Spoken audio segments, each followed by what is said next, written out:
Hello, we're going to get started with this month's virtual networking breakfast, and I want to thank you all for joining us. My name's Katie Stewart. I'm the General Manager at the Victorian Music Development Office. We've been hosting these virtual networking events since March this year. I did a quick count just before, and this will be our 13th virtual networking breakfast for the year. At one point we were doing them fortnightly, but we've gone back to monthly for the last few months. So I wanted to thank everyone who joined us throughout the year, and also to thank you all for joining us today. We've really loved keeping in touch with you online throughout 2020, and we're really looking forward to seeing you all in person next year. And I'll have a bit more information to come on that shortly. So we have a very special session as part of Melbourne Music Week, where we'll be joined by Jamie Timoney and Todd Andrews from These New South Wales. They'll be chatting about the many projects they've took on over the years, as well as their approach to content creation. So before we go into today's talk, we'll give you all an opportunity to meet each other and network. So we're going to start the morning with small group networking, which we do with every networking breakfast session. I hope you all enjoyed those networking groups. So we're going to have another opportunity to do some more networking at the end of today's session. So please stick around for that. So while you're in the presentation today, if I could ask you to put your microphone on mute for the time being. We have people joining all over from Victoria and possibly from around Australia this morning. I'm on the land of the Wurundjeri people of the East Kulin Nation, which I'd like to acknowledge. And if you're a First Nations person here today, I acknowledge you and all the traditional first owners of country and recognise their continuing connection to land, waters and culture. And I pay my deep respect to elders past, present and emerging.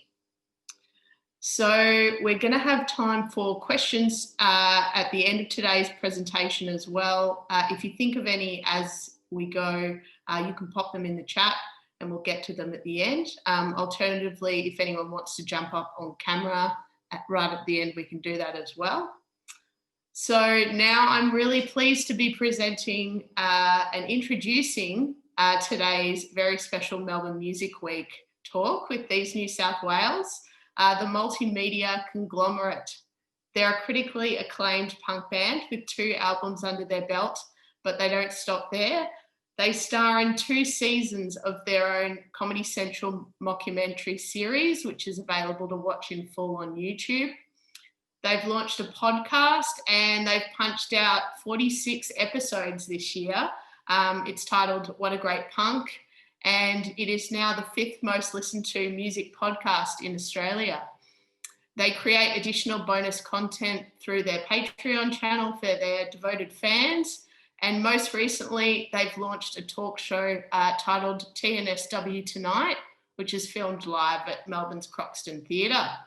How do they do it all? Well, we're about to find out. I'd like to hand over to Todd Andrews and Jamie Timoney now from These New South Wales for today's very special presentation. Hello, how's it going, everyone? My name's Jamie. What's your name? My name's Todd. Todd. Thanks, Katie. Thanks for that intro. We're very happy and honoured to be here. Yeah, big thank you to VMDO and Melbourne Music Week, Katie, for organising and asking us. We are totally honoured to be asked to do a thing like this. We haven't done anything like this before. So I don't know about you, Todd. I feel a little bit nervous. Yeah, a little bit now. Probably had too many coffees as well. I've had like 40 coffees since I woke up this morning. Just like a special shout outs to the man outside that just started to do some roadworks out there. So that's always good timing. He's got a shovel just outside there. Yeah. Another special shout out goes out to this heavy microphone. Yeah. It's super heavy. Yeah.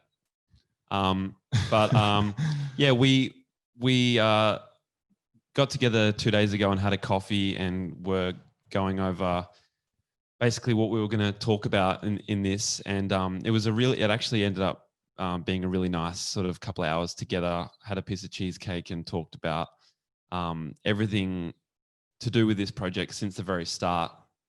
And we thought a good way to sort of approach it would just be to talk a little bit about what we've done over the last sort of nine or so years, and try and just offer a little bit of insight into what our approach has been and all that kind of stuff. We're grateful that people would even tune in to listen to that or be interested in that in the slightest, and hopefully stuff we say along the way gives you some kind of insight or inspiration or something that will help. It's been really interesting. It turns out I've archived these New South Wales incredibly well over the years. I have this massive folder of stuff I didn't even know I had. It's been a project that's had a lot.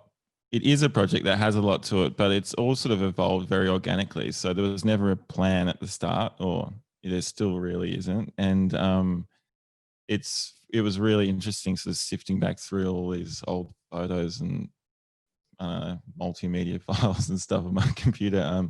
So a bit of that's included in the presentation, and hope it's just provides some sort of insight or at least some interesting sort of stories. So shall we? Let's embark. Let's embark on the. Okay. Wait, I need to share screen. I always feel like such a boomer when I'm clicking around this. No offense, boomers. No offense, boomers. Okay. Are we good? Can you guys see the? Okay. All right. Well, let's skip on. Okay. Well, next slide. We just did that one. Should have. Okay, so to just offer a little bit of context about how this project started in general, Todd and I were both playing in separate bands. I was in a band with Will, who's also in these New South Wales. Todd was in a band with Luke, who was our old drummer. And we were young and taking our bands and ourselves very seriously. And, we would take months to write songs. We were really concerned with how many people were coming to shows, and basically just taking the thing very seriously. And so we came up with the idea of starting a band, a side project that we could do purely for the fun of it. So we didn't want to put any strain on ourselves writing songs. We didn't care whether people were interested in what we were doing. It was like a purely for expression, and it was kind of like we had a few rules. Rule 1 was no hoo-ha, which is just no bullshit. No, don't worry too much. Don't take this thing too seriously. Rule 2 was a funny one, which was just, like if someone has an idea and it's crap, you say yes. So we just said yes to every single idea. And the result was that we ended up with a whole bunch of crap songs. And that was very amusing to us at the time. It was very amusing to us. Yeah. And, for example, I think maybe it was either not our first show, but maybe our second or third show, we managed to clear out an entire room. Like they all left. And while we'd be devastated if that happened these days, on the night, it felt like a real win. Because a lot of the music was super aggressive and abrasive and just like quite stupid.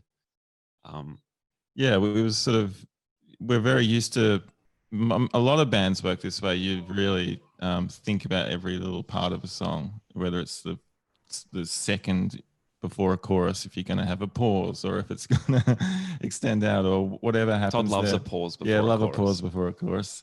Tried and tested that one. But with TNSW, it's just whatever comes out, that's the song, and move on. And it was really sort of invigorating, really. Mm-hmm. And then the last rule that we had was that we'd end the band once we got on the cover of Rolling Stone, which still hasn't happened. So the band is still going. Yeah, we're still going. And it was just such an absurd concept that these New South Wales and Rolling Stone would even be mentioned in the same sentence. Mm-hmm. So that was just kind of just a funny thing. I think the thing that wound up happening, maybe this is the next slide time, I'm not sure, but the thing that ended up happening for us out of taking that approach was that the shows for us ended up being the most fun we'd ever had on stage, which is, I guess, what spurred us on to continue with the project, because it was just so fun, completely not caring about commercial success or commercial viability even, and just doing our own thing. Yeah. So the next few slides are they're sort of just summarizing the early days of the band. This is our band practices generally looked like this back in the day. Yeah. For some reason, we decided that the band was from Newcastle. So I think from the early days, there was always this blurring of the lines of what was real and what was made up. Yeah, it was with kind these of a New South fictional Wales. band that we came up with, and they were from Newcastle for whatever reason, and we just stuck to that with full conviction. And so to this day, people still write about us as though we're from Newcastle, and we don't tell them that they're wrong when they do, because they're not. This is our very first press shot we did. It's an interesting one. For some reason as well, from the early days, we had this look. We kind of wanted there to be some kind of costume, I guess, to the band, or uniformity, or again, we were sick of playing in bands where like you had to look cool or you had to look a certain way, or like there was such an emphasis on being cool, and we just didn't really want to play into that. Yeah. And we wanted it to be a live experience, and for whatever reason, the nipple tape sort of played into that. So we decided early on that we would wear nipple tape at every show, and that we would also have a strobe light that was pretty much just on the entire time, which is, not the best. Yeah. Not the best idea in hindsight, but that's what we did. Yeah. This might have been our first or second show at World Bar back then. Yeah, the tape and the getting into like a costume kind of helps get into character in a way. Yeah. To like let go of caring about what if anyone came or if anyone liked it. Yeah, and I'd go on these big monologues and like bore everyone, or like just it was kind of like, without trying to sound like a wanker, it was kind of an art project in that sense. Like we were just trying to get reactions out of people and just clowning, really. We've already said, we wrote songs quickly, super quickly. A couple of these we actually played recently, which is funny. A couple of stats stood the test of time. Mm-hmm. And also, I think a big element of this was taking the piss. So, I mean, over the years, we obviously made a mockumentary, which is a satire of being in a band and the music industry. But from day one, we really were just trying to have a laugh at it. Yeah, I think early on we started to find musicians really funny, and noticed traits in ourselves. Like I mentioned earlier, taking ourselves really seriously, and just the whole. I mean, like we consider ourselves artists, but we were laughing at artists because the whole thing's kind of absurd in some way, particularly with the sort of like the self-centered sort of ways of being an artist. I don't know. We found the whole thing funny, and part of the ethos of the band early on was taking the piss out of ourselves and out of everyone else. Yeah, I think music is funny. Like I still find it funny. I love Metallica, but I think they're hilarious. Like it's just so over the top, and like even just the format. Like watching a behind the scenes studio documentary of a band, I just think so funny too. They take themselves, everyone takes themselves so seriously. And so, it was a sort of a parody from day one.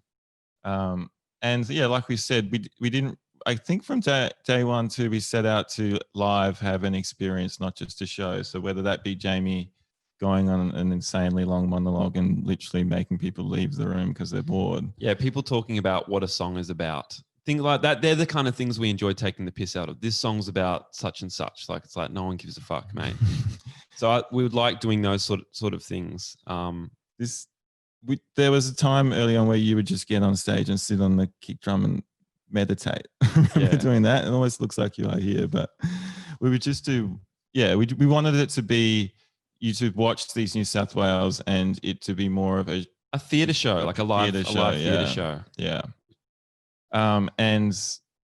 Like I said too, we've set out to blur the lines from the very initial band meeting we had where we said we were from Newcastle. That was not true, and so it got we got more and more into that as we went along and made mockumentary content about real things that happened. But that was the idea from the get-go. Yeah. Like, this is actually in FBI with actual presenter Greta at the time, and we were all in character. It was sort of really strange. Yeah.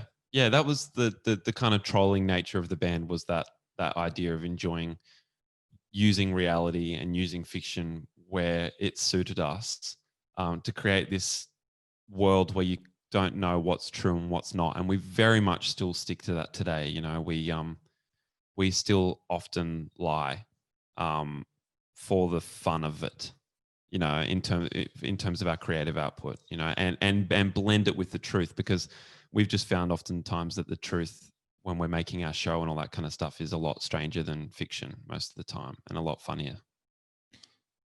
Okay, so after starting the band, we started the next sort of main step for the project was the mockumentary series, which started in 2012, really. So only a year or so later, we started putting just content up on YouTube. Yeah, so we had a filmmaker friend who was living. I think I was living with him at the time, and he always had a camera, and he was always making like hilarious, like really weird comedy on YouTube, and you know, each video would rack up about 6 or 7 views or something like that. It was a real like backwaters kind of YouTube channel, and he would just start filming us in the lounge room while we were working on music or whatever, and we would just be talking shit. And he would put these little TNSW doco part 1, part 2, part 3 sort of up, and we thought they were really, I mean, but these ones in particular, these very, very early ones, are like super sort of strange and not in the same tone that we ended up making a show. But we really enjoyed making them, and we found them really funny. So it was kind of the seed for the show that we ended up creating. I remember with these in particular, we were literally just, I think we're clearly just maybe working on some demos or something. Mm-hmm. And he was just filming, and then he came back like 2 hours later and he'd made this in his room. And that's when it kind of clicked that. And then like the next day it's up on YouTube, and like no one's watching it, but it's sort of when it clicks like, fuck, like I actually think that's funny. Mm. And he made that so quickly. Mm-hmm.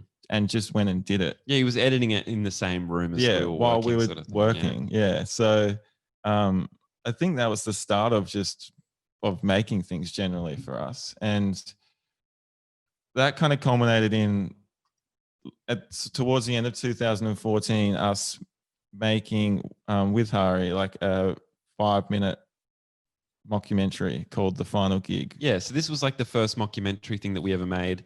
It's we took it off YouTube years ago. I don't know why, but you can't watch it. Yeah. But this was like the first kind of proof of concept for us for making a mockumentary. So he shot and cut this thing and then showed us, and we just thought it was just so funny, you know, like we've always found ourselves quite funny, to be honest, and we watched this and thought it was hilarious. And it was from watching this that we were spurred on to think maybe we could make our own show. And we immediately got very excited about that idea and started discussing all the ways in which we could approach it. Should we watch it, put a little bit of it on, or should we? Yeah. Chuck. Have you got I've got a link. We can show a tiny bit of it. Yeah, we'll show you a tiny bit of this. This is, it's sort of, as I said, it's not really online anymore, but hopefully you can hear this. I wonder if you're sharing audio.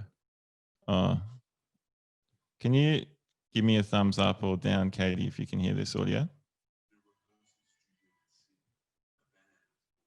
Okay. All right, well, maybe we won't do that. Yeah. Anyway, sorry for the tease there. But so that kind of inspired us to make season 1 of our show. Yes. So at the time, my brother Ben, who is a producer on the show, and he later directed the second season of the show, was working with Laura Waters and her production company, Princess Pictures. And we had the idea that we would write something and pitch it to Laura, who's, you know, like an extremely successful producer in that world. And so we wrote, having never written any TV or anything together, we wrote like a treatment, you know, a basic sort of episodic breakdown, some character breakdowns, and put a few pictures in it. We were actually looking over it like the other day and sort of laughing at ourselves, but it was pretty detailed kind of document. And we took it to Laura in Melbourne. I think, in fact, we flew to Melbourne to pitch it. Yeah. Business trip to her face to face, and she was super encouraging. I don't think she felt like it was quite up to scratch or, you know, like ready to be made into a TV show. We had really lofty dreams for ourselves.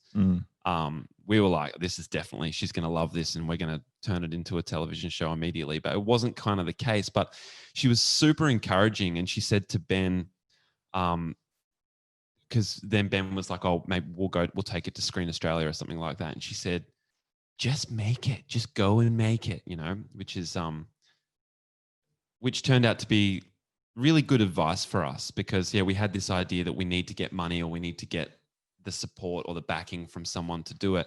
And she really just encouraged us. She's like, you've got the gear, you've got the nous, like just go and shoot something yourself, have fun. Which was turned out to be excellent advice, because that's exactly what we did. We took that advice and we got together. I think we met once a week and sat around a table and started trying to write our first ever show. And the result really was that each episode was just one paragraph on a page. So we knew that we wanted to shoot it like in the Curb Your Enthusiasm style, which is like come up with an outline for a show, for an episode, come up with a story, and then get into the space and just improvise. And so we sat down to write, but, you know, we were quite, like I said, inexperienced writers. So every episode was just one paragraph long, and it was like, you know, episode 2, these New South Wales players show at the Lansdowne and their number 1 fan Wart comes. There was no arc or trajectory for the characters or anything like that, which was actually, in hindsight, really good for us, because we just got into that space and then looked around and thought, what can we do? Should we shoot some stuff at the Pokies? Should we, you know, let's interview that person, let's shoot there. And again, with the blurring the lines thing, we actually booked for that episode, for example, in season 1, we actually booked a gig to play. So we played an actual gig and shot that gig and shot everything around it, loading in and sound checking, all that kind of stuff. So we're sort of blurring the lines with the show at that point too. Yeah, it's sort of, that was the beginning of merging these real life events with the sort of scripted or fake story and characters, which is something that we continued on throughout, which is, I think, a really nice way to do storytelling and to sort of, create a universe that's sort of intriguing, because it's sort of hard to tell what's real and what's not a lot of the time.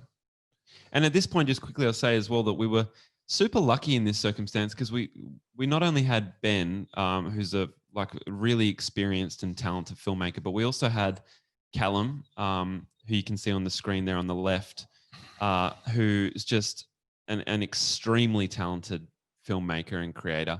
And then we had Hari as well, who was my friend from acting school.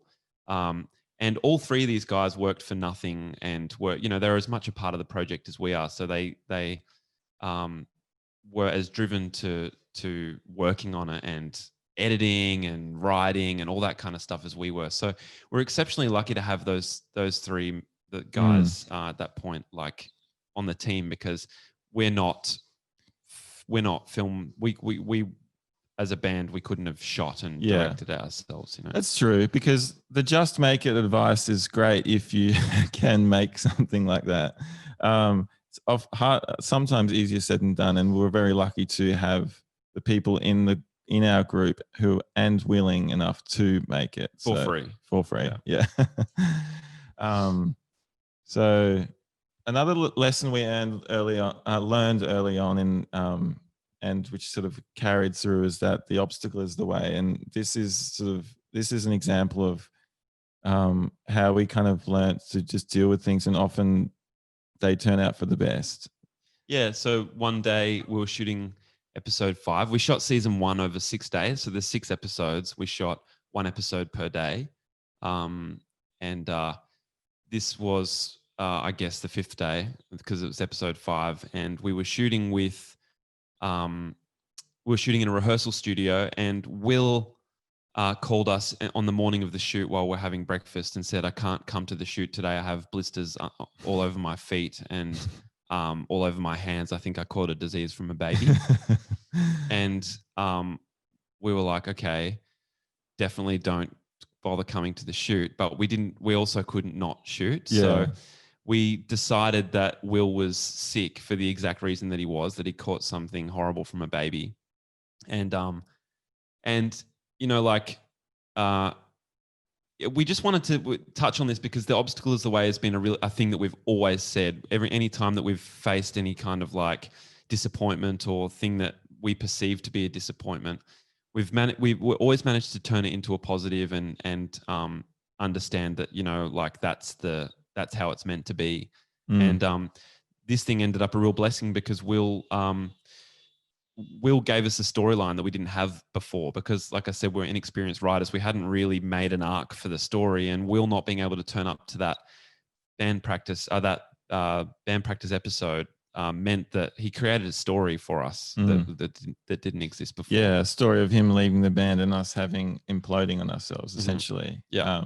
And the other thing it did was Jamie, improvised and wrote a song like on the day, which called "We Don't Need You Anymore" about Will, and it made our first album too. Yeah, that's true. So that pretty song incredible. was born out of an improvisation. We shot like a half-hour one take of the kind of meltdown scene in this episode, and we were writing a song, and we just like came up with a song on the spot called "We Don't Need You Anymore" about Will not being there, and yeah, like Todd just said, it ended up on our first album. Yeah, so it was a good lesson we learned early on, I think. Okay, so it was around. Then we released the series, and it came out. We put it on our YouTube. When we were came up with the idea, we would honestly didn't expect more than 100 people to watch it, and it kind of modestly got like, you know, more views than we expected, which was really cool. Yeah, I had no idea. The first day, just to take it back a second, that we were shooting our series, I had no idea what I was turning up to. I'd kind of taken a little bit of a back seat to begin with in the production aspect of the show, and yeah, literally just had no idea what I was turning up to. Did not know what my character was or anything. We just kind of were winging it. But by the time we released, so while making the show, I had no idea. Again, like, was so happy to be making a show just for our own pleasure and for our own friends. We knew our friends would find it funny, but we didn't imagine that. I mean, when we first started talking about releasing it, we were so excited by the fact that FBI Radio might share it on their Facebook or something like that, because Callum was working with them at the time. So yeah, the point of that was just to say that we were really making it for ourselves, well and truly. Yeah. And then over time, people started coming to shows, especially once the mockumentary was out. It sort of put us on the map a little bit. We actually were really fortunate to have teamed up early on as well with Melody from 23PR, and she sort of got on, believed in the project from an early stage, and we're a pretty DIY team and always have been, and she's been there from the start and helped us get our content out there. Like, we went on the Triple J Breakfast show when that with Matt and Alex when the show dropped, and that was just the craziest thing for us to even think that was possible when we were on day one filming that. So things like that really helped us, I guess, build a profile for the band, and then people started coming to our shows all of a sudden. Yeah, there wasn't a profile for the band before we made that show, and so it was a really interesting thing to now see, like, audiences coming to our show based off the TV show, not off the music or anything like that, because the music at that point was just whatever. It was like trash. It was joke music. Yeah. So we were just sort of, I just remember there was this point where it's like, oh, okay, this is not it's much of a joke, this band, anymore. People actually like it. And it was a really interesting moment because it was almost the beginning of us transferring the parody into and the satire into the show and focusing on the band as a real band.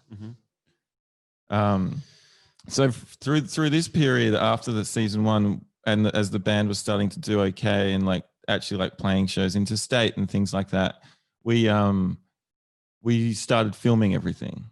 And so we're filming real events that were happening rather than planning 6 episodes ahead of time and shooting those. And this was one little special we made called The Life We Chose, which was just between seasons. Like Todd said, we've been filming everything, and Big Sound were kind enough to reach out to us and ask us to participate. They set up a panel that we could intentionally destroy, which was super fun. So there was like, I don't know, maybe 100 to 150 people in this room at this panel, some great people on the panel there. And it was probably the most nervous I've ever been in my life to completely troll and destroy the panel to the point where a lot of the audience walked out and they were yelling out.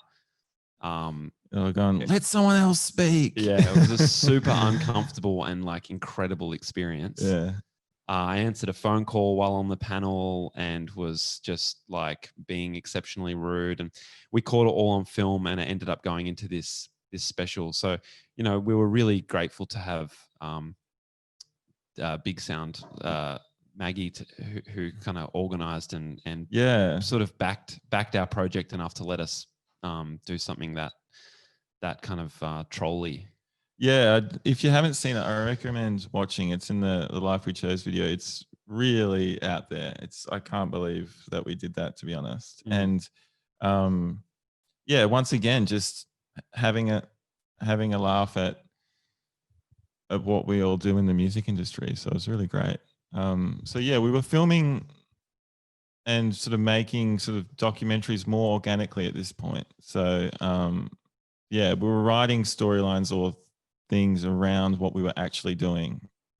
And so from here, we thought, let's make season 2, but we knew we wanted to do something a bit bigger and better. And this time around, we decided to try and get some funding to make this. Yeah, which was probably, again, Laura Waters, our executive producer, she was kind of, oh, don't worry about going for funding. You'll only kill, you'll spend all this time doing it. If you don't get it, you'll be disappointed. And we were like, that's cool, but we're going to try because we want a bit of money to be able to make the show that we want to make, So we spent a lot of time putting together a Screen Australia development application, and we were super stoked and lucky to have gotten that development money, which meant that we could go and write a series. It was money to write the show, to write a script for season 2, in order to try and get production funding. And Screen Australia were really supportive of us at this point, and we were really grateful for that. They liked what we'd made ourselves, and I think that was really worked in our favor. It did, actually, because in those early kind of meetings that we had with them, we showed them, well, they'd seen the mockumentary, and so Laura's advice to just go and make it really paid off in that sense, because we had something. It wasn't just on paper. We had a sort of proof of concept to show. Yeah, it's a much harder. I mean, we weren't just going in there with this as an idea for a show, saying, "Hey, we're a band and we want to make a funny show about it." We actually had something to give them. So we got money to write this script. And the other really beneficial thing about going down the Screen Australia pathway is that with the development funding, we were working really closely with Louise Goff at Screen Australia, who essentially mentored us through the script writing process. So we learned a lot going through these avenues, and especially also in the when we got production funding, we had to do everything by the book. So we kind of learned how to make a TV show ourselves. We were forced to do it properly and to learn all these things because we were going through such an official channel for funding. None of us had ever produced anything, so to have to do it all by the book and to jump through every legal hoop and all that kind of stuff was a super good exercise for us. And we learned how to why we needed a lawyer and what you need to do with a lawyer, and I don't know, everything from crewing it to paying people to licensing bits and pieces of music and we had insurance for the shoot, and I remember one of our episodes we dreamed about filming on a boat, and we just had to can that idea because we would need to organize like scuba divers and people like that on hand, and it was, and it was really cool to be able to learn all that on the spot, and we were paying people bloody super and all this stuff. It was pretty funny thing for a punk band to be doing all of a sudden. But I kind of skipped ahead there, but we got development funding, and then through development funding, the sort of channel is you've got a better shot at production funding from there.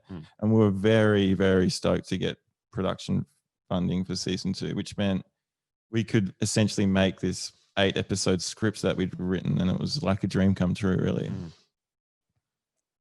Yeah.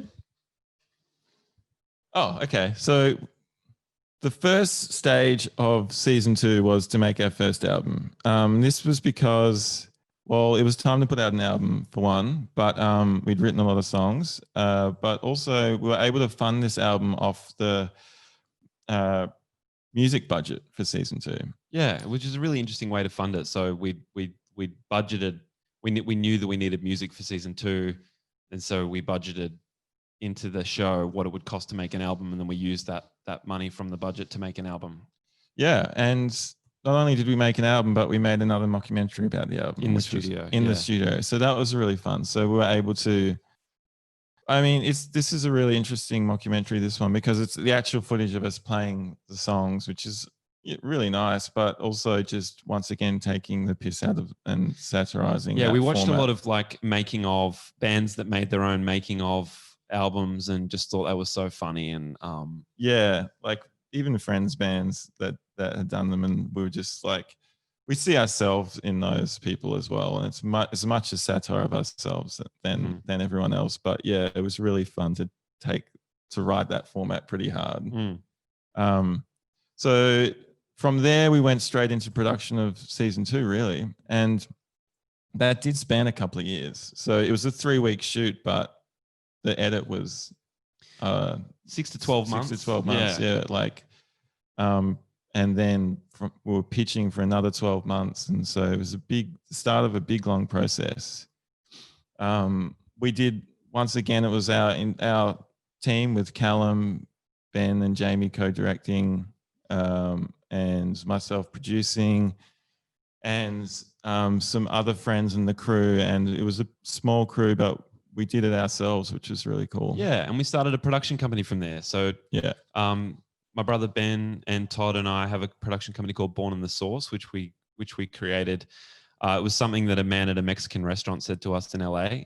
He said, this chicken is so tasty, it's as if it were born in the sauce. And we thought that was funny. So that's the name of our production company. And we basically just made that as a vehicle to like create the show through. Yeah. And so it was really fun. We in season 2 we continued to blur the lines, but everything was a bit of a level up. So instead of shooting in FBI, we're all of a sudden shooting in Triple J, and we got this big fucking bus. This was sort of inspired by the time when I was playing in I Know Leopard with Luke, and we were on tour, and Gang of Youths had this exact bus. And which is ridiculous. It's a ridiculous bus. It's like, it was just hilarious. And we thought, these New South Wales having this tour bus is just the funniest thing ever. So we got this bus, but it also doubled as like the backdrop for the series. So as Jamie put it in the early days, it's like Jerry's apartment in Seinfeld. It's somewhere where you always have to shoot something. Yeah. So it was really functional for us. And it was functional because we managed to live on it for part of the shoot. It was like the production office. It was like a real home base. It was a mobile home base that we could travel on and shoot. And the only thing I think we forgot to organize with it was like parking in Sydney. We ended up just like literally parking near what's that park in Newtown? I can't remember that big Sydney Park. Park. Yes. We ended up parking just by Sydney Park and like brushing our teeth on the side of the road there and stuff, which is pretty funny. This is Inside the Bus, and it's also the Bearded Pelvis. Yeah, the Bearded Pelvis. So if you haven't seen our series, our manager's played by a guy called Paul Higginbotham, who's also known as the Bearded Pelvis.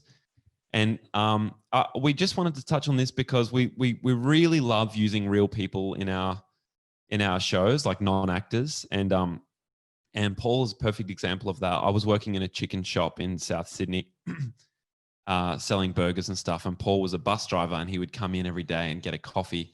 And we struck up a friendship because he's a musician as well. He's an Elvis tribute artist. And he gave me one of his CDs that had an original composition called Elvis is Alive in Australia. And I took it home and just thought it was the funniest song ever. And I was really like enamored by Pelvis because he's such a polite and funny and enthusiastic and friendly guy.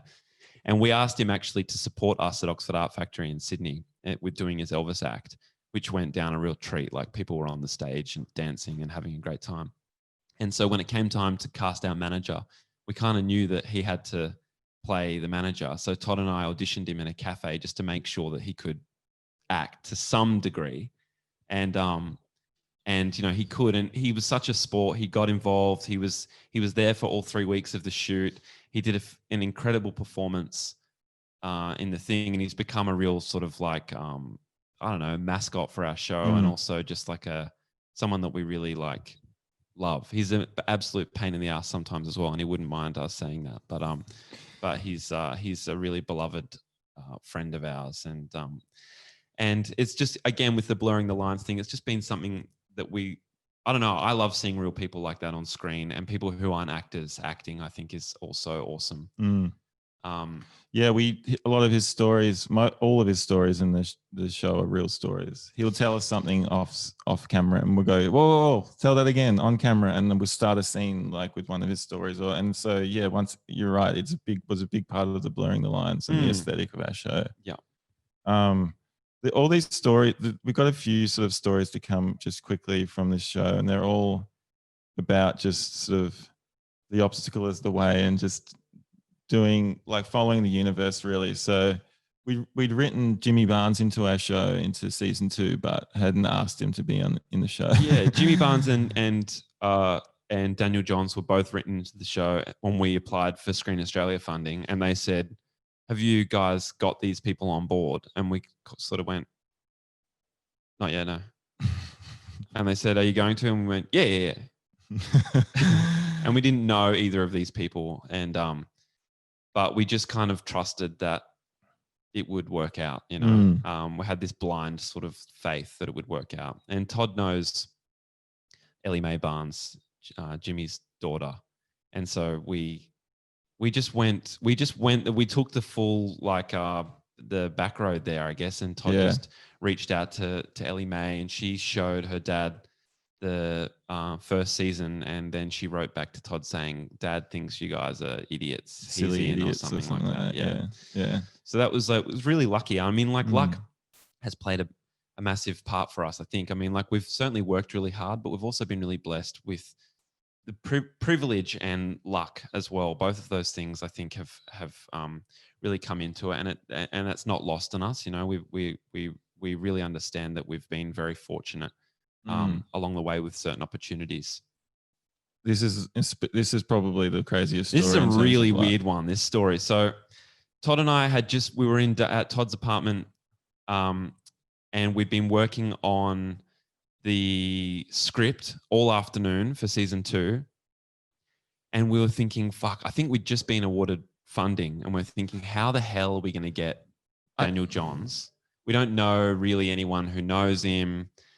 Even if we do, like, how are we going to convince him to be on our show? Like, it's just this, you know, this tiny little show. If he says no, it's going to be quite a big rewrite as well. So it's like there's that to deal with as well.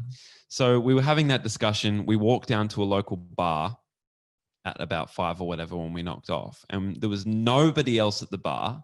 And we sat down at the bar, ordered some drinks, we're sitting there having a discussion. And then we heard, could I have 4 espresso martinis? And we didn't turn around to look who it was. And the bartender said, do you mean 2? And he went, no, 4, get some for these guys too.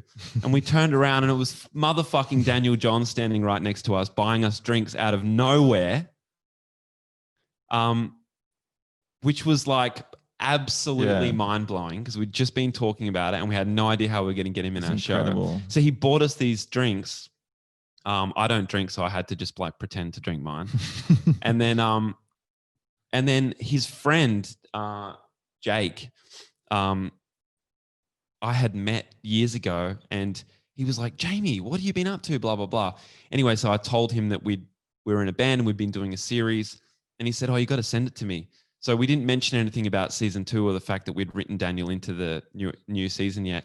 And I sent Jake the series, and the next day he emailed me saying, Daniel and I just watched it. We love it. And then I said, oh, you guys should totally be in it.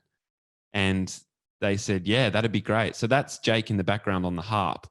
And that's Daniel. It just came out of, honestly, that's just the most like coincidental, weird ass thing that's ever happened. Yeah. And from my memory, it was more like we'd written everything and we were 3 weeks out from production. Like it was getting dire. It was tight. Yeah. So that was just amazing. Mm. The Cure story is another one where Roger was in episode 1 of from the Cure, in episode 1 of our show, and this just happened by chance. Yeah, I still can't believe that. Yeah. Our friend Bonnie, they were here for Splendor at the time, and our friend Bonnie was saying, hey, I know Roger, you guys should get him in the show. And we're like, yeah, whatever. And then basically, long story short, on a Sunday afternoon out of nowhere, she messages and goes, Roger's keen to do an interview. He's free at 4, and it's like midday or something. So Todd and I went to a pub, and we didn't have a story for the Cure being in our show because we never imagined anyone from the Cure being in our show. So we wrote on a napkin at the pub like a script, and then just went down to Roger's hotel and filmed something. And again, with the obstacle is the way here, we shot an entire interview with him for about an hour and a half. Went to the pub afterwards to review the footage, and we hadn't recorded sound. Because Ben was in Melbourne, so we'd just got another friend in to shoot it. So we shot this whole thing, and it was unusable. So we had to, with our tail between our legs, call up Roger and say, I'm so sorry we didn't record sound. And he said, that's all right, come back to the hotel tomorrow. So we went back to the hotel tomorrow. Amazing. And through doing that, kind of like strengthened our sort of relationship with him, and we had a laugh. And through that, we ended up asking him if he would be interested in being an executive producer on the show. And he said yes. So again, it's just like, we still pinch ourselves to this day about that Roger was involved in that way. And, he's become a friend, and it's a wild one. But, another example of something where we felt like we'd fucked something up, and really we hadn't. That's another thing I want to talk about really just today, is that we've never been afraid to ask for things. And yeah, again, maybe that's a product of privilege, of some sort. But, I feel like asking for things when it comes to making stuff is just really important, and not being afraid to ask. We've always had the what's the worst that could happen kind of attitude. The worst that could happen is Roger tells us to fuck off and he's not interested in doing it. And who cares? You're in the same boat as where you started at that point anyway. Yeah, exactly. If you don't ask, you don't get. And we've always just been big on just like, the other thing that I want to mention, just this is slightly off the topic, but is reaching for the stars. So we've never enjoyed it when people have said, "Oh, yeah, that's not really realistic." It's like, that doesn't matter to begin with. We've always thought as big and as stupid as we want to, with the firm understanding that it might not work out. It might not work out. Nothing that anyone plans might work out. But if you restrict yourself to thinking, oh no, we won't get them, or we won't be able to do that, or they'll say no, or we won't get funding, then you don't try anything. So we've always just gone as hard as we can. And then if it doesn't work out, go to the next slide. Sorry. If it doesn't work out, on to Cincinnati. Which is a really funny video that I wish I could show it. Quote, yeah. It's just a baseball coach from an American team. His team's been flogged, and he's being interviewed about being flogged, and he just keeps saying, under Cincinnati. We're under Cincinnati, which is their next game. Yeah. And we've made that one of our kind of mantras, it's on to Cincinnati. If stuff doesn't work out the way we wanted to, then we're just on to the next thing. Yeah. That's just the way it goes. Yeah. I think we've learned over the years to not get bogged down in something shitty happening, like you're not recording the audio or whatever. It's just all part of the path. You're allowed to sulk for about 30 seconds, and then you're not allowed to sulk anymore. And so, we made season 2. I think I think we've still got a little bit of time. We've made season 2 and we spent a good year pitching that. So we hit up everyone from HBO to ABC to SBS to Spotify, fucking everyone. And it's a big year of up and on down. to Cincinnati, because they all said no. They all said no. And you know, the first season we actually like managed to get agents in the States, literary agents, which was a spin out as well. And we went to 20th Century Fox and had a meeting with the head of comedy there. And he blew a ton of smoke up our ass. Well, this show's incredible. This show's that. Oh, you guys are the next big thing, blah, blah. And it didn't, nothing worked out from there. But pitching for us was like a big learning curve, because we did so much of it and we believed in the show so much. And so did the people that we were pitching it to. But, you know, none of it really worked out. And we ended up licensing the show to Comedy Central through another like really incredible and fortuitous thing. My brother Ben downloaded the Unfollow app, which tells you who has unfollowed you on Instagram. And he noticed that a man who he had worked with once had unfollowed him. And he clicked the man's profile and saw that that man was now working in acquisitions at Comedy Central. And so Ben emailed him and was like, hey, man, long time no speak. I've made this show, you know. And that's how, through the Unfollow app, is how we got our show licensed to Comedy Central. Literally after 12 months of getting intros via email to, you know, to their acquisitions at ABC or SBS, and spending weeks on emails, like just working through the proper channels, the Comedy Central thing comes about because of Instagram and the Unfollow app. And it's just so funny how so many of these stories just come through chance or just the universe behaving in weird ways. So we released the show on Comedy Central, which for us was a really big moment, because all of a sudden These New South Wales wasn't a web series on YouTube. It was a TV show on Comedy Central. And I don't know, when you're traveling or when you're meeting people and they ask you what you do and ask you about your project, it's so much easier to just say it's a TV show and it's on Comedy Central than it's a web series about blah, blah, blah. People don't get that as easy. And it just changed the game for us a little bit there. Yeah, we really used that Comedy Central stamp, as you can see. It's nice and big there. And it really, you know, like the brand recognition there really did a lot for the, legitimacy of the show. Yeah, it's like a comedy show. You can tell straight away. Like, you know, we were talking with ABC, SBS, and we would have been so lucky and grateful to have the show on either of those networks. But we often think about, you know, if we're touring in Europe or the UK, no one knows what SBS is over there. They know what Comedy Central is. And it's sort of been a really great way for us to just get across what we do. As when we put the season 2 out too, we also went on tour, and this was where sort of the band kind of started to level up once again. And it's incredible for a comedy show and a TV show to be able to connect to its audience like this. I think it's something that we're really grateful for and is unique about our project. So that's Jamie giving some marshmallows to the crowd just there. But we went on I used to keep marshmallows in my bum bag. Yeah. Katie, how are we going for time? Good? All right. Yeah. Yeah, and I guess one of the sort of difficult things to straddle around this time was that a lot of the people coming to our shows were coming for comedy reasons.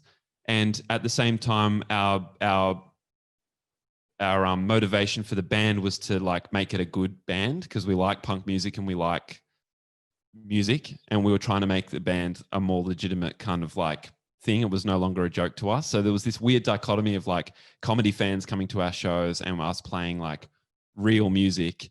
And it's something that our fans and our audience we're so grateful for have always really understood what we do, and they get the music and they get the show and they get that they're different and the same at the same time.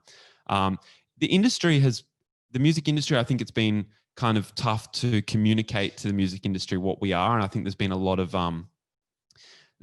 confusion over the years, which we've really just had to shrug our shoulders, and like we've always tried to communicate who we are as clearly as we can, but we understand that a lot of people find it a bit confusing. They're like, what is it? Is it a joke? Is it a real? What is it? I don't get it, you know? And it's kind of just been something that we've learned to accept as our own path. And, you know, to compromise on either of those things so that other people understand exactly what we're doing wouldn't feel right to us. So that we just do what we can with as much conviction as possible, and trust that everything else happens, the way it's supposed to.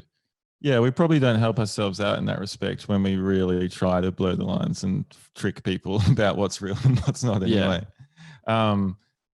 We then followed up with a bit of overseas touring too, and it was really interesting to play shows in, say, Edinburgh, and have people who were fans of the band and show coming out to sort of places on the other side of the world. It was really crazy. And so then we hit sort of 2019, this season 2 was done. We toured, our first album's out, and we was thinking, what do we do next? And we started working on a season 3 sort of idea and script, but we ended up making an album, album 2. Yes. Which once again was DIY. We've never had a label. We funded this with just money from live shows. Worked with Jonathan Boulay in Sydney, an awesome producer, great musician, and punk as fuck. And we were able to sort of put out a whole album together with him, which we're really grateful for. And sort of this was last year. So we did tour, like a bunch of touring with this, did a couple of overseas tours. So it kind of had gone music, mockumentary. Now we're up to music again. And then the pandemic happened.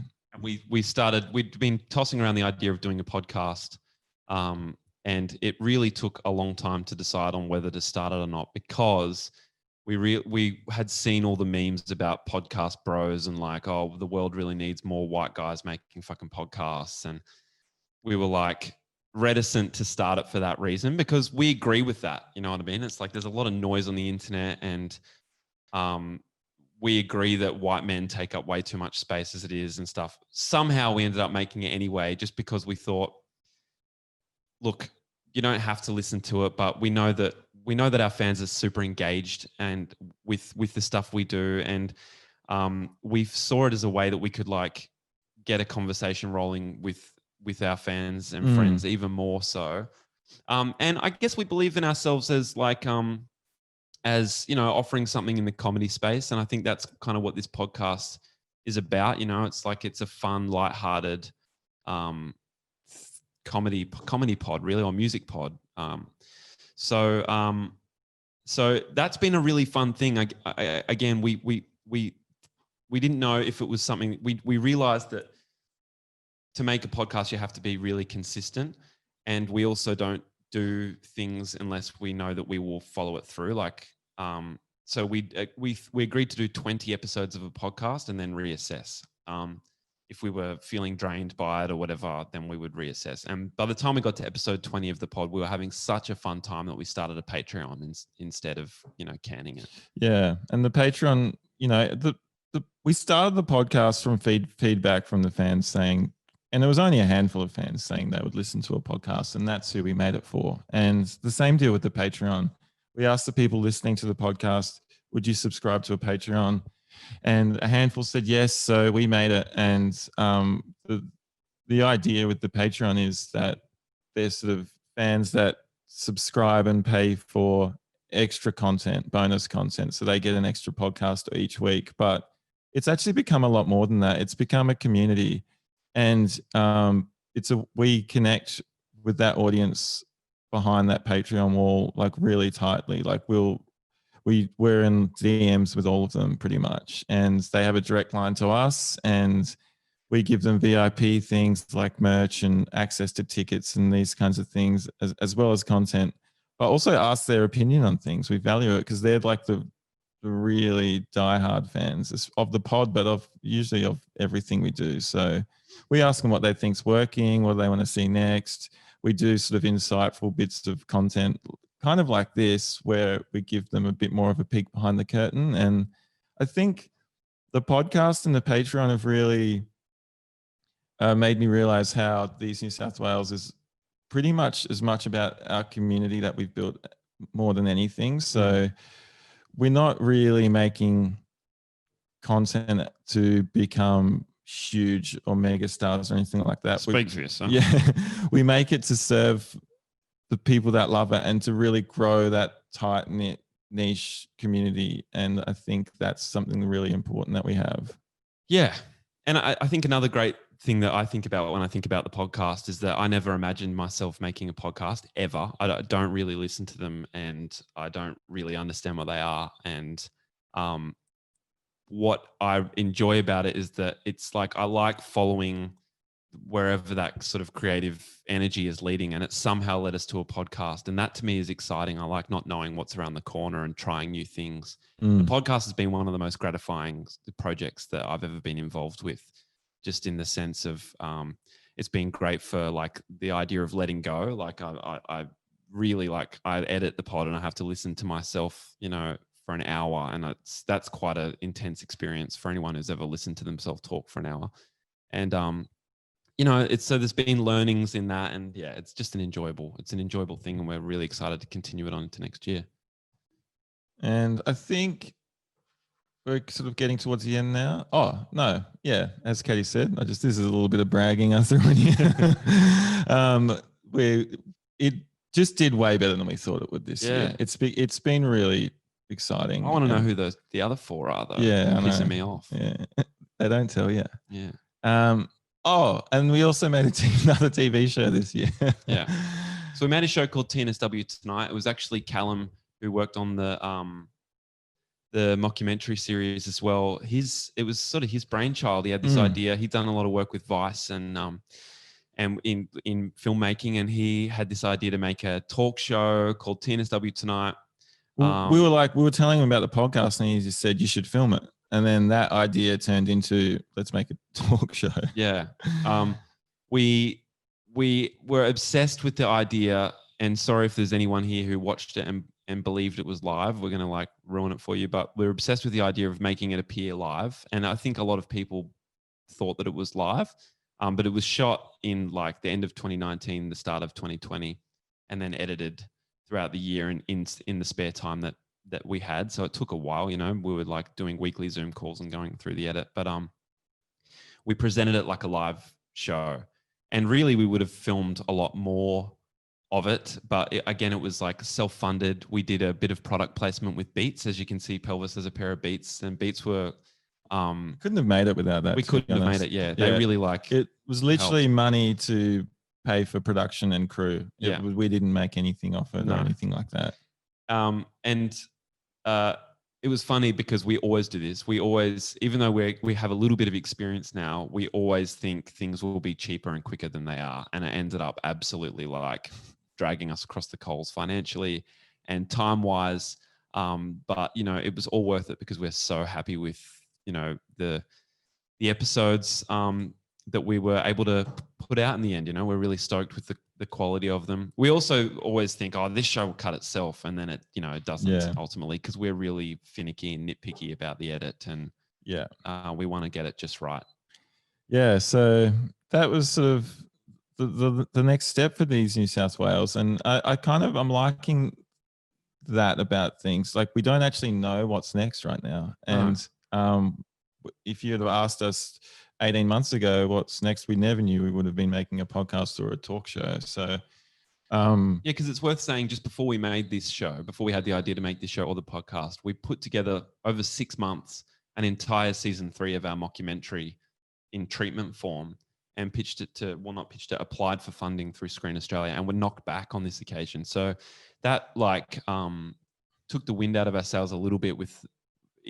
Laura was right. She's, you know, originally when she said, don't go for funding, it'll fuck you up if you don't get it, kind of thing. It did a little bit. We're like, oh no. Yeah. Just wait, like spent 6 months doing that. But it was good. And we were on to Cincinnati and just kind of rerouted and looked for the next, I guess, idea, you know. And yeah, I mean, probably getting towards the end of our time. We'll wrap it up after this little bit here. We just wanted to talk a little bit about social media and our approach to it. I run the Instagram and kind of have done since we started it. And I think I don't know that there's heaps to say about my approach necessarily that you know couldn't find in a Google thing, which I have often done. I've Googled like how to have a good Instagram or whatever, you know. But really it's just like it's been organic expression. I'm like pretty on my phone a lot, you know, so I post a lot. That's one thing that we really have going for us on Instagram, is that I'm constantly posting. I learned early on that only post things with value. So I don't post things that don't have there's always a reason for something that we post. You know, early on, the brand of we were fortunate with these New South Wales because the kind of like the branding or the kind of identity behind it came really naturally. And so it was like always posting in capital letters and stuff, which is just, I can't post something with small caps on Wales. That just feels so weird. I've tried to before, but yeah, I guess just like the way I approach social media is that I never draft what I'm going to write or overthink it. It's always straight from just whatever comes out. And yeah, make sure there's value in each post. We try to keep messaging super clear because we realized that like people really like don't get it. They don't get things like, when we released a show on Comedy Central, so many people assumed that it was you had to pay to watch it for whatever reason. So like we started writing free everywhere. I mean, we always just try to keep the messaging clear, try to keep the swipe ups and the link in bio stuff as clear as possible. And I write back to everyone. And if I don't have the time, I'll at least engage with the post in some way. You know, a lot of my favorite bands I write to and it won't even be seen, you know, and I'm like, I don't treat our Instagram like that. I like engaging with people. And I think over the years, it's really gained us, you know, followers and fans and stuff. I remember in the early days of our Facebook, I used to, if we had 20 people like us on Facebook, I would write like a welcome post to those people and name each one of them and like rhyme their name with something. And it was just this shit post that used to get a lot of interaction. And so from that, I've just kind of kept up that engagement. Like I'll always screenshot things our fans send us. If they send us a merch idea, I'll post it. If they send us I don't know, anything, I'll post it and tag them. I engage with our fans a lot on social media. Yeah. All right. I think that's probably bringing us to the end there. Yeah. We might have. By the way, I made this slide. In summary, yeah, we're the biggest little band in Australia. We call ourselves the biggest little band in Australia. Yeah, we work really hard, and we're still small. Always will be. Yeah. Yeah. The bottom of the top. That's where we like to sit. Yeah, the top of the bottom. Yeah, something like that. I don't know, but yeah, we realize that we're the value for us is in, you know, Seth Godin, that marketing expert. I've listened to a little bit of him speak, and he always talks about the smallest viable audience. And I think that's what we've got. You know, we're not afraid to have in jokes, and keep our, like, give our content, our community, the content that they know and associate with, and they're all in part of the joke, and that is really valuable to us. So yeah, that's probably it, huh? Thanks for listening to us, guys. Waffled for ages there. Yeah, it was really nice. It was good. Like I said, great to go back through some of this older stuff for us, and appreciate your time. Yeah, and hope that someone out there got something out of it. Amazing. Thank you so much, guys. I'll give you a round of applause on behalf of our audience that we've automatically muted. So we've got time for questions if anyone wants to jump in and ask a question of the guys. Before I'll kick things off. I mean, one of the things that really, maybe this is more of a comment than a question, and you guys were talking about it a bit before, but the level of detail that you go in with things is pretty remarkable. You know, watching TNSW tonight and then you guys jumping on your Instagram live for half an hour before shows, and like taking your audience on that journey basically right up until you walk in the green room and start the show live. was a pretty incredible experience. So yeah, just wanted to tip my hat to you guys on that. I think on that, Katie, thanks for that. And I think on that, like from the start, we really loved the, you know, we wanted to make our live show immersive, and it's been the same throughout all the projects we've created. We loved the idea of doing an Instagram live in the lead up to really just sell the fact that it was a live show, and it was fun for us. We love going the extra mile because we get a lot out of it as well. And you know, we would do that Instagram live, and then we'd go to a pub and watch the show and have some dinner and, like, you know, just enjoy the whole experience. So yeah. Amazing. Well, yeah, audience, you have an opportunity to type a question in if you're camera shy, or just turn on your camera, turn off your mute and jump in if you're keen. We are happy for both scenarios. I've got another one to keep us moving along, but I'm happy to be taken over by an actual audience question if anyone wants to jump in. I mean, one of the things that struck me while you were talking today is, you know, all the wisdom that you have built into the ethos of the band is pretty incredible. You know, you're talking about the obstacle is the way, and just ask, and, you know, and then that scenario where, you know, you stumbled upon Daniel Johns felt very, you know, manifesting the secret kind of vibe. Yeah. Oh yeah. Shout outs The Secret. Yeah, The Secret. Is a self-help book on the way? It should be. Yeah. We're both pretty spiritual people, really. I don't know if Todd would label himself that, but I would say that Todd is. And it's been something that we've kind of been developing for a while, I guess. Todd got me right into Stoicism, the philosophy of Stoicism, and it's just so helpful in the creative process. Hugely helpful, because you can spend so much time being upset or disappointed or whatever, and it's really just such a block to your own creativity.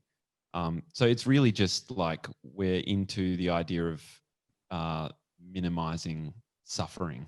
Yeah. I don't think we could have done half the stuff we did with a different attitude. I think we've all said from day one to these New South Wales is a bullet train, and it doesn't stop and it takes no prisoners. And it's sort of like you don't have time to get upset if you miss out on a pitch, or if someone says no to something, because you've just got to keep going. And I think having some of those stoic principles really just helps you deal with things. Yeah, and The Secret's real. Yeah. So I've got a question coming in from Stephen. He says, following on from that, would you essentially advise artists to take themselves less seriously? Yeah, maybe a little bit, but like I think there's certain aspects that we do still take very seriously. Like we work super hard and we take that very seriously. I think, but overall, yes, because like at the end of the day, Jeffrey Walker, one of our executive producers, always says, like, at the end of the day, we're making like entertainment, whether it's music or a TV show or whatever. We're not saving lives, and we're not, you know, it's entertainment. And so, yeah, if you're like taking yourself too seriously, maybe missing the point. And also there's a lot of fun to be had in creating. And if you're taking yourself too seriously, you're missing out on the fun as well. So yeah, I would back that. I think the main point is to enjoy. And if you're taking it too seriously, then you're missing out on that enjoyment. Yeah. Hi, can I ask a question? Is that okay? Yes, please. Hi, Lucy, jump in. So despite not getting funding, will you ever, you know, get round to releasing season 3 of the mockumentary? I don't know. I mean, I'm feeling like just watching the trailer and stuff that when Todd and I were catching up inspired me to want to make more of the mockumentary. And I think there's still juice left in it, but we've got a couple of like ideas for whatever the next film project might be. And yeah, not sure. What do you think? Yeah, I would like to. It's just, yeah, we've started. It's in the works, but it's just really hard to say. I mean, no one could even make any sort of film projects this year, and there's so many factors for us. Just being so independent in every way, whether it's putting music out without a label or making these shows ourselves. Yeah, but in a short answer, I would love to. Yeah, we'd love to. I think it's just like making that decision. If you decide to put energy into that, then you won't have the energy to put into the other things. So you need to be really sure. You know, we need to be sure that that's exactly what we want to do, and I don't think we are yet. We've got a question from Jackson. Will you guys set goals for your creative projects or just send it? Send it. Yeah. I think we set goals. I think we set goals. We have like an idea of the destination, or maybe more. Not at the start, we didn't, like, no idea what the mockumentary series was going to do at the start. But I think now we try to imagine where it might be, who might be in it, where, you know. That's true. Yeah. I guess even in music, like I've said 4,000 times, we release everything ourselves and we don't have a label, but there's some labels we would like that we're like, oh, it'd be cool to like work with them and that kind of stuff. So there's kind of like ideas and goals in that sort of way too. And you might not reach some of them, but it helps you get to where you are, you know? Mm-hmm. And a question from Layla. You're the best example of content is king. How do you make time to make music / play shows, promote in between all this project making? It's funny. I think that we seem busier from the outside than we feel in our day to day. Would you say that's true? Yeah. And we definitely have busy periods. Yeah. But it seems to go in cycles. Like we'll be doing one thing at a time, not 5 things at a time as well. Yeah. We kind of like focus on things. So for example, in January and February, we're kind of starting to work on our next record, and that will probably take up most of the time during that period. But I don't know, I feel like there is a lot of time in the day. If you spend 2 or 3 hours in the afternoon making a song, maybe Todd and I can have coffee that morning and discuss the show. You know, it seems to, I guess we just kind of schedule it. I don't use Google Calendar, or don't even have a day planner or anything. I keep it all in my head, which I think is not a good thing, because I end up double booking myself a lot. I could probably be a bit more organized in that sense. But in terms of promoting it and stuff, I just do that on the tram, or do that with my morning coffee, or when I'm just about to go to bed or whatever. I'm just like on my phone too much. So. Well, and I think a lot of it is planning ahead. So when TNSW Tonight was coming out, we had a lot of content around that, but we spent months before TNSW Tonight getting that ready. So all those cut down videos we had a fucking spreadsheet full of those, and they took us, you know, weeks to put together. And yes, shout outs Ben, who cut all that in the midst of doing full-time job. He also cut all the cut downs in multiple different formats for the show. So like we are very organized, and we learned that in trial by fire kind of scenarios, where it's like, oh, if you're going to release a show, you need lots of cut downs. And if you need lots of cut downs, you need lots of time to get them done. And so, yeah, I think we've gotten better at planning ahead a bit. So, yeah. And we've got another question from Odin. The mockumentary is very Sydney music scene focused. Now that you guys are a Melbourne band, would that be a challenge? Would that be challenged or an obstacle? I think it would be both. I think like in approaching the next season, my guess is that we would more than likely work it into the story that we're now a Melbourne band. I think it's like good grounds for comedy. Yeah, it's funny. And yeah, that would be challenging. I think we discussed this when we were doing the 3rd season breakdown, like, oh, maybe we should still shoot it in Sydney. It's a very Sydney show, and we feel like a Sydney band, and we should probably shoot it there. But yeah, I don't know. We're quite fluid when it comes to that kind of stuff, and like we'll fish around for an idea until something makes us laugh, and then that's the idea. Then we just roll with it. Nice. And Stephen asks, what Stoic works and publications have you found most helpful as artists? Well, I got introduced to Stoicism by an author called Ryan Holiday, who's written a lot of great books from started out in sort of marketing sort of stuff, and now he's sort of basically a pretty well successful Stoic kind of philosophy author, but he got me onto like a classic called Meditations by Marcus Aurelius. But there's a really great version of that now, which Jamie and I both have, called the Daily Stoic, and that's a really good place to start. It's just daily readings, and each day is dated, and there's like a daily kind of like Stoic meditation, and you read it in the morning and have a think about it and try to integrate that that concept into your life for the day, and that's a really good like bite-sized chunk way to integrate that. Yeah, I also listen to a meditation app called Waking Up, and there's a Stoic section in that, which is I highly recommend.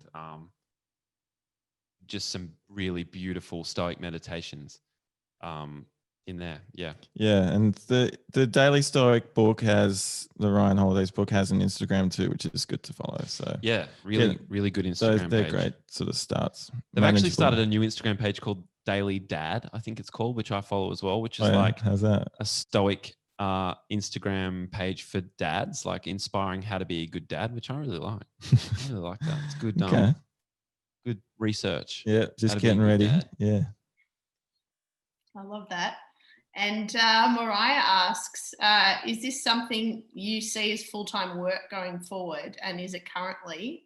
Is it a struggle to balance the personal everyday life with a project that has multiple outlets? And do you have any advice on that? It is more or less full-time work. We certainly work on these New South Wales every day. Every day there's something to be done, whether it's like, I don't know, picking a photo or writing a blurb or, putting an application in or writing music. There's always something to be done.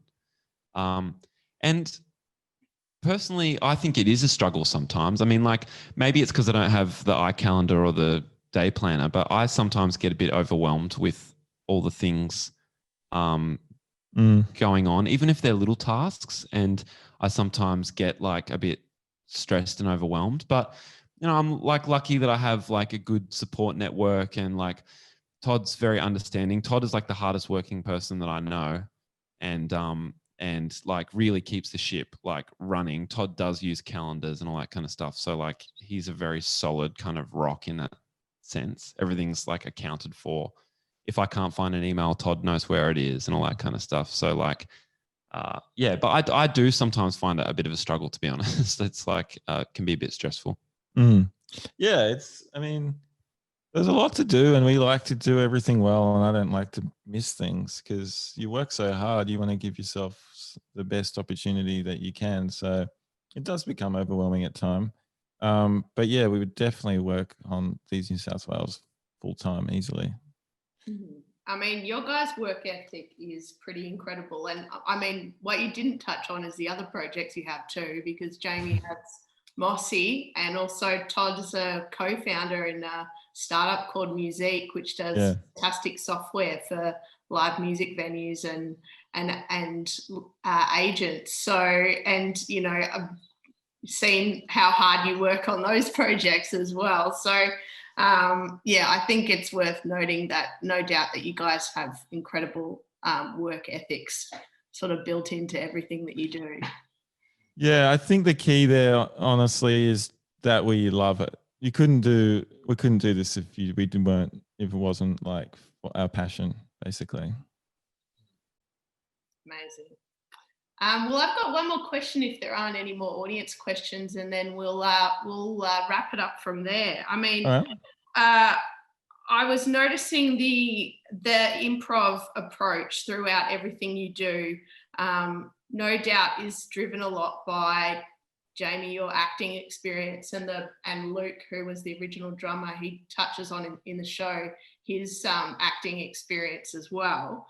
And no doubt that's sort of made things easier for you guys to take an improv approach. Do you have any tips for artists who want to, I suppose, use that in their creativity and really sort of jump on that approach if they don't have that kind of acting background?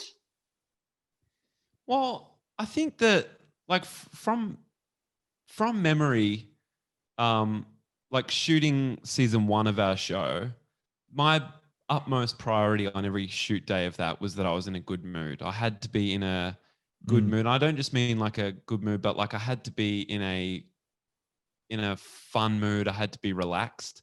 And I don't know. I mean, like I've been an actor since I was like quite a young kid, really. So I just see that as like paramount to being able to play. And I know that in season 2, I was a little bit more stressed because I was co-directing it as well.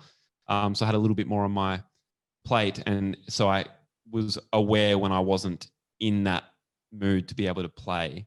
So I had to really work hard to try and if I was stressed, to get back into the play mood.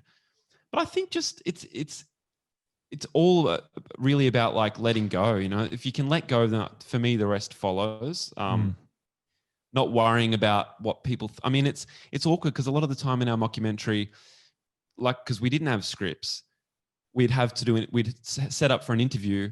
We didn't have anything funny yet for the interview. And so in front of our small crew, who was made up of like close friends anyway, but we would have to like say things that weren't funny in order to find the funny thing. So I guess it's about like casting off the fear you have of not being funny or and really just like trying to have some courage and in the sense that maybe you won't say something that's funny. And sometimes we'd do like 10 takes before anything funny happened. And once we got that funny thing, we're like, oh, that's what we'll base this scene around. And then we'd try and get that.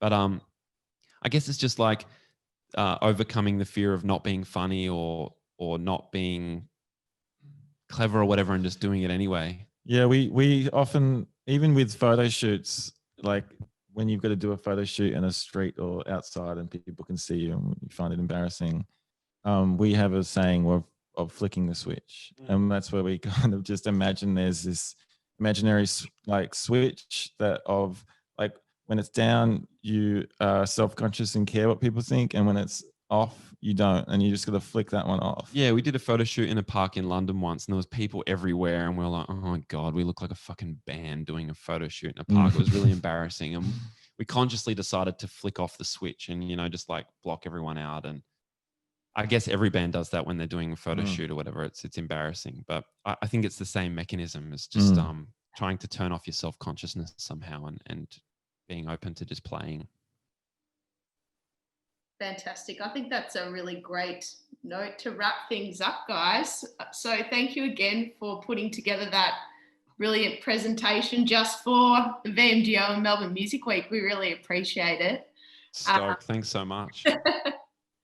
So we will go back into breakout rooms for anyone who wants to stick around. I am hopeful that this will be our last virtual breakfast for a while because I don't know about you guys, but I'm really keen to see people back in person and go back to our networking events face to face. So the VMDO, we have a new home within Collingwood Yards on Johnson Street, and we're going to be hosting networking breakfast there next year. We're going to be taking January off, but we're going to be back in early February. So please keep an eye out for an announcement on that early in the new year. All right, let's wrap things up, head off into the breakout rooms again, and I can't wait to see you all again in 2021. Thanks everyone for coming. Thanks everyone for coming. See ya.